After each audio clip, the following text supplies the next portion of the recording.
Welcome to JK trick वाला channel. Topic है what is the right direction, कि सही डायरेक्शन क्या होनी चाहिए।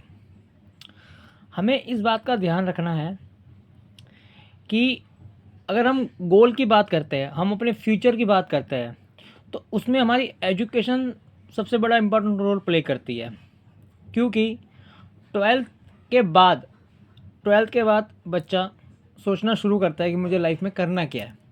ठीक है, इंडिया में 80% पीपल, 80% स्टूडेंट को अपना करियर के बारे में पता ही नहीं होता कि मुझे ट्वेल्थ के बाद करना ही क्या है। और जिन्हें भी पता होता है वो दूसरों को देखकर कॉपी करते हैं। दूसरों को देखा, उसको कॉपी किया। तो इन सब के चक्कर में सबसे बड़ा जो लैक है हमारे सिस्टम का, कि हम अपने हॉबी पर फोकस नहीं करते, हम अपनी स्किल पर फोकस नहीं करते। हमें देखते ही नहीं है कि हमारे अंदर प्लस पॉइंट क्या है, हमें देखते ही नहीं है कि हमारे अंदर नेगेटिव पॉइंट क्या है।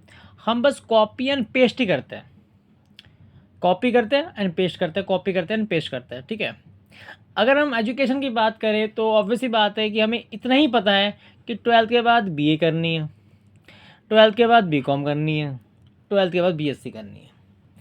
इन कुछ ऑप्शन के अलावा हमें पता ही नहीं है। आज भी देखा जाए तो बीए की सीटें, बीकॉम की सीटें, बीएससी की सीटें फुल हो जाती। ऐसा क्यों? आज की दुनिया में मार्केट में अगर हम अब्रॉड की बात करें, अगर हम इंटरनेशनली बात करें, ग्लोबली बात करें, तो there are thousand of courses available, thousand and courses available.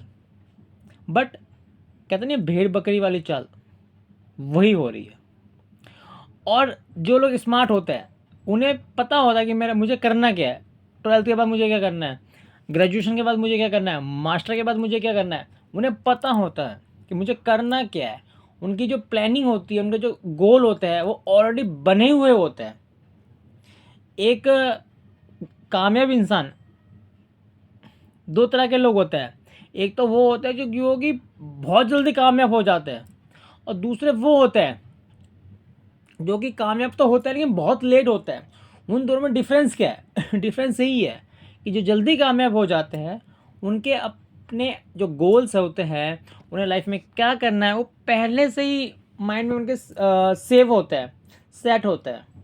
इसलिए वो बहुत जल्द अपने गोल को अचीव कर लेते हैं। और जिनके गोल्स सेव नहीं होते, जो अपने गोल पे फोकस नहीं करते, उन्हें मंजिल तो मिलती है, हर किसी को मंजिल मिलती है, लेकिन वो लास्ट में मिलती है। सबसे बड़ा लैक उनका यही है। तो आज का टॉपिक से हमें एक सीख मिलती है कि हमें अपने जो गोल्स हैं वो पहले ही बनाने हैं, कि मुझे ट्वेल्थ के बाद मुझे क्या करना है, मुझे ग्रेजुएशन के बाद मुझे क्या करना है, मुझे पीजी के बाद मुझे क्या करना है, मुझे प्रोफेशनल कोर्स के बाद मुझे क्या करना है, मुझे जॉब करनी है तो जॉब कौन सी करनी है, मुझे बिजनेस करना है तो मुझे कौन सा बिजनेस करना है। ये सब चीज़ें पहले से ही आपको पता होनी चाहिए। इन चीज़ों का नॉलेज हमें पहले ही पता होना चाहिए, तभी आप बहुत जल्द कामयाब हो पाओगे। और बहुत जल्द कामयाब होंगे तभी आप बहुत अच्छे लेवल तक पहुंचोगे। ठीक है, अगर आप बहुत जल्दी एज में 21 या 22 साल की एज में कलेक्टर बन जाते हो तो पॉसिबल ये है कि आप एक ना एक दिन आप चीफ सेक्रेटरी बनोगे। और जो चीफ सेक्रेटरी होता है वो स्टेट का हेड होता है। जो सबसे मेन ऑफिसर होता है स्टेट का वो चीफ सेक्रेटरी होता है। लेकिन वो तभी बन पाओगे जब आप बहुत जल्दी कामयाब होंगे। 21 साल में आप डीएम बन गए, 22 में आप डीएम बन गए, तो पॉसिबिलिटी ये है कि एक दिन आप चीफ सेक्रेटरी जरूर बनोगे। 30 साल में आप डीएम बन गए तो पॉसिबिलिटी कम होती है कि अब आप अपने हाईएस्ट जो ऑफिसर रैंक होती है वहाँ पहुँच पाओ। तो कहने का मतलब ये है। और सबसे इम्पोर्टेंट बात, बीइंग प्रैक्टिकल। हमें प्रैक्टिकल बनना है। इमेजिनेशन से, कल्पना से, बड़ी बड़ी बातों करने से कुछ नहीं होता। Being practical. ठीक है, तो thank you to watch the video.